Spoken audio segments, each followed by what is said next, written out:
দিঘির যে স্টক সোপানে সকাল সন্ধ্যায় তখন অতীত যুগের রাজবধূদের রাঙা পায়ের অলক্তক রাগ ফুটে উঠত, এখন সেখানে দিনের বেলায় বড় বড় বাঘের পায়ের থাবার দাগ পড়ে। গোখুরা, কেউটে, সাপের দল ফনা তুলে ঘুরে বেড়ায়।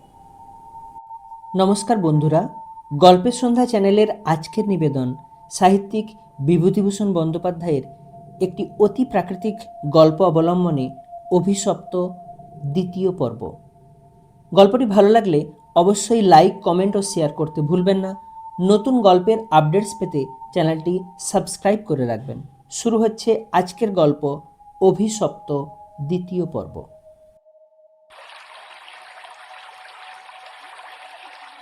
লক্ষ্মীদেবীর প্রদীপটা অনেকক্ষণ বাতাসে নিভে গিয়েছিল। তিনি অন্ধকারের মধ্যে দিয়ে শ্বশুরের গড়ের দিকে ফিরলেন। একটু দূরে গিয়েই তিনি দেখতে পেলেন পাশের ছোট খালটায় দুখানা ছিপ মশালের আলোয় সজ্জিত হচ্ছে। ভয়ে তার বুকের রক্ত জমে গেল। সর্বনাশ! এরা কি তবে জানতে পেরেছে? দ্রুতপদে অগ্রসর হয়ে গুপ্ত সুড়ঙ্গের মুখে এসে তিনি দেখলেন সুড়ঙ্গের পথ খোলাই আছে। তিনি তাড়াতাড়ি সুড়ঙ্গের মধ্যে ঢুকে পড়লেন।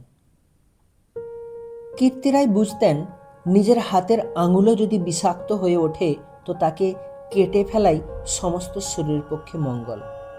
পরদিন আবার দিনের আলো ফুটে উঠল, কিন্তু লক্ষ্মী দেবীকে আর কোনোদিন কেউ দেখেনি। রাতের হিংস্র অন্ধকার তাকে গ্রাস করে ফেলেছিল। নরনারায়ণ রায় নিজের রাজধানীতে বসে সব শুনলেন। গুপ্ত সুড়ঙ্গের দুধারের মুখ বন্ধ করে কীর্তিরায় তার পুত্রবধূর শ্বাসরোধ করে তাকে হত্যা করেছেন। শুনে তিনি চুপ করে রইলেন।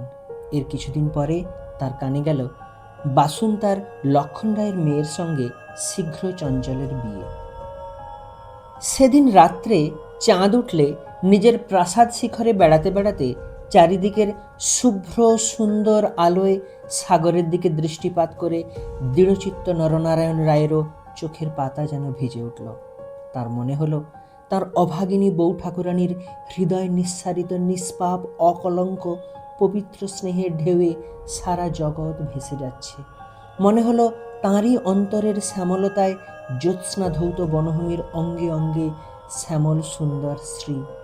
নীরব আকাশের তলে তাঁরই চোখের দুষ্টু হাসিটি তারায় তারায় নবমল্লিকার মতো ফুটে উঠেছে।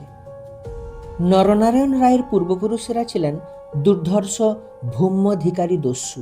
হঠাৎ পূর্বপুরুষের সেই বর্বর রক্ত নরনারায়ণের ধমনীতে নেচে উঠল। তিনি মনে মনে বললেন, আমার অপমান আমি একরকম ভুলেছিলাম বউ ঠাকুরন, কিন্তু তোমার অপমান আমি সহ্য করব না কখনো। কিছুদিন কেটে গেল। তারপর একদিন এক শীতের ভোর রাত্রির কুয়াশা কেটে যাওয়ার সঙ্গে সঙ্গে দেখা গেল কীর্তিরায়ের গড়ের খালের মুখ ছিপে, সুলুপে, জাহাজে ভরে গিয়েছে। তোপের আওয়াজে কীর্তিরায়ের প্রাসাদ দুর্গের ভিত্তি ঘন ঘন কেঁপে উঠতে লাগলো। কীর্তিরায় শুনলেন আক্রমণকারী নরনারায়ণ রায়, সঙ্গে দুরন্ত পর্তুগিজ জলদস্যু সিবাস্টিও গঞ্জালেস, উভয়ের সম্মিলিত বহরের 40খানা কোষা খালের মুখে চড়াও হয়েছে। পুরা বহরের বাকি অংশ বাহির নদীতে দাঁড়িয়ে। এই আক্রমণের জন্য কীর্তিরায় পূর্ব থেকে প্রস্তুত ছিলেন। কেবল প্রস্তুত ছিলেন না, নরনারায়ণের সঙ্গে গঞ্জালেসের যোগদানের জন্য। রাজা রামচন্দ্র রায় এবং রাজা লক্ষণ মাণিক্যের সঙ্গে গঞ্জালেসের কয়েক বৎসর ধরে শত্রুতা চলে আসছে। এই অবস্থায় গঞ্জালেস যে তাদের পত্তনিদার নরনারায়ণ রায়ের সঙ্গে যোগ দেবে, এ কীর্তিরায়ের কাছে সম্পূর্ণ অপ্রত্যাশিত ঘটনা। তাহলেও কীর্তিরায়ের গড় থেকে তোপ চলল। গঞ্জালেস সুদক্ষ নৌবীর।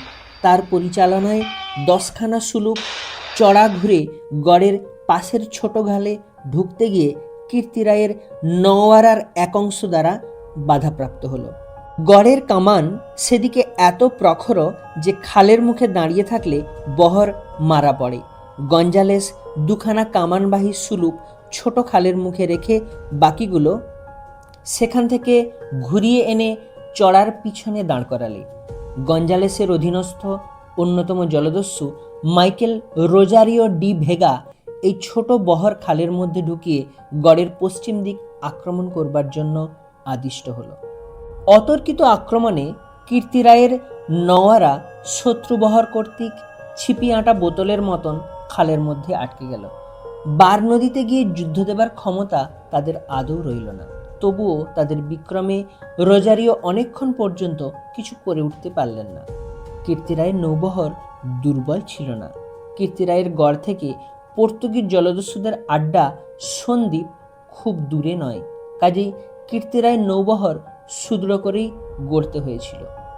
বৈকালের দিকে রোজারিওর কামানের মুখে গড়ের পশ্চিম দিকটা একেবারে হুমড়ি খেয়ে পড়ে গেল। নরনারায়ণ রায় দেখলেন প্রায় 30খানা কোষা জখম অবস্থায় খালের মুখে পড়ে। কীর্তিরায়ের গড়ের কামানগুলো সব চুপ। নদীর দুপাড়ে গিয়ে সন্ধ্যা নেমে আসছে। ঊর্ধ্বে নিস্তব্ধ নীলাকাশে কেবলমাত্র এক ঝাঁক শকুনি কীর্তিরায়ের গড়ের উপর চক্রাকারে ঘুরছে।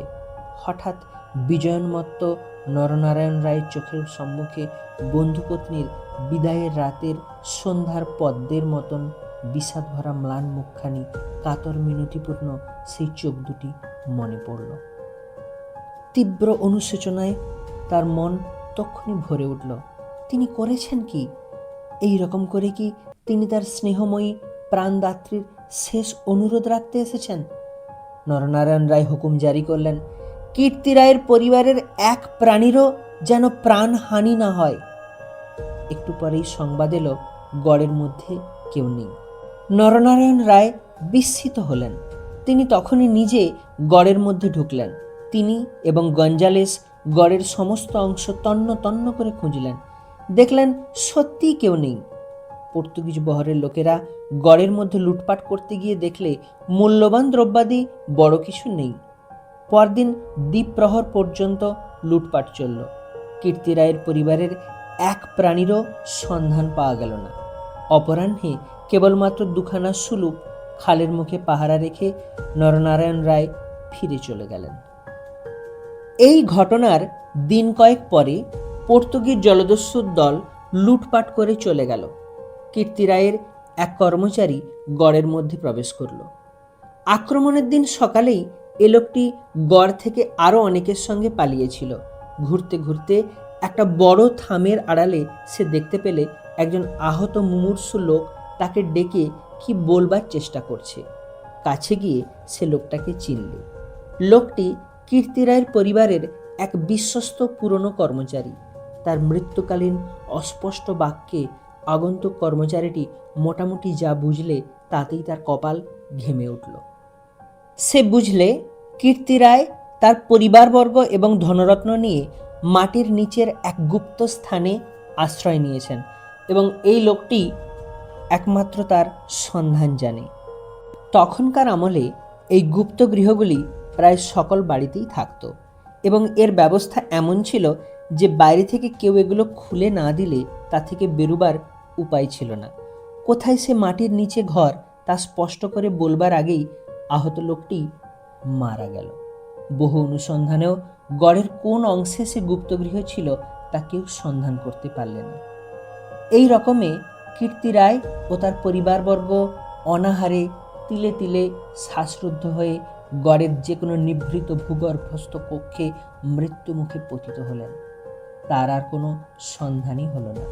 সেই বিরাট প্রাসাদ দুর্গের পর্বত প্রমাণ মাটি পাথরের চাপে হতভাগ্যদের সাদা হাড়গুলো কোন বায়ুশূন্য অন্ধকার ভূকক্ষে তিলে তিলে গুঁড়ো হচ্ছে কেউ তার খবর পর্যন্ত জানে না। ওই ছোট খালটা প্রকৃতপক্ষে সন্দ্বীপ চ্যানেলেরই একটা খাঁড়ি। খাঁড়ির ধার থেকে একটুখানি গেলে গভীর অরণ্যের ভিতর কীর্তিরায়ের গড়ের বিশাল ধ্বংসস্তূপ এখনো বর্তমান আছে দেখা যাবে। খাল থেকে কিছু দূরে অরণ্যের মধ্যে 2 সার প্রাচীন বকুল গাছ দেখা যায়। এখনই বকুল গাছের সারের মধ্যে দুর্ভেদ্য জঙ্গল আর শুলো কাঁটার বন। তখন এখানে রাজপথ ছিল। আর খানিকটা গেলে একটা বড় দিঘি চোখে পড়বে। তারই দক্ষিণে কুচো ইটের জঙ্গলাবৃত স্তূপে অর্ধপ্রথিত হাঙরমুখ পাথরের কড়ি, ভাঙা থামের অংশ বারভূঁইয়াদের বাংলা থেকে, রাজা প্রতাপাদিত্য রায়ের বাংলা থেকে বর্তমান যুগের আলোয় উঁকি মারছে।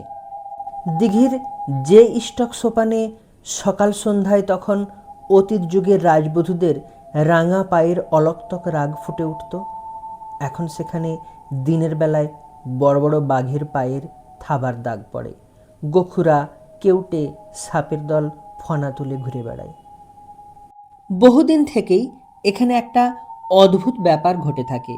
দুপুর রাতে গভীর বনভূমি যখন নীরব হয়ে যায়, হিনতাল হিজল গাছের কালো গুঁড়িগুলো অন্ধকারে যখন বনের মধ্যে প্রেতের মতো দাঁড়িয়ে থাকে, সন্দীপ চ্যানেলের জোয়ারের ঢেউয়ে আলোকোৎক্ষেপী লোনা জল খাঁড়ির মুখে জোনাকির মতো জ্বলতে থাকে, তখন খাল দিয়ে নৌকো বেয়ে যেতে যেতে মোম মধু সংগ্রাহকেরা কতবার শুনেছে অন্ধকারে বনের এক গভীর অংশ থেকে কারা যেন আর্তস্বরে চিৎকার করছে, ওগো পথযাত্রীরা, ওগো নৌকা যাত্রীরা, আমরা যে এখানে শ্বাসরুদ্ধ হয়ে মারা গেলাম, দয়া করে আমাদের তোলো, ওগো আমাদের তোলো।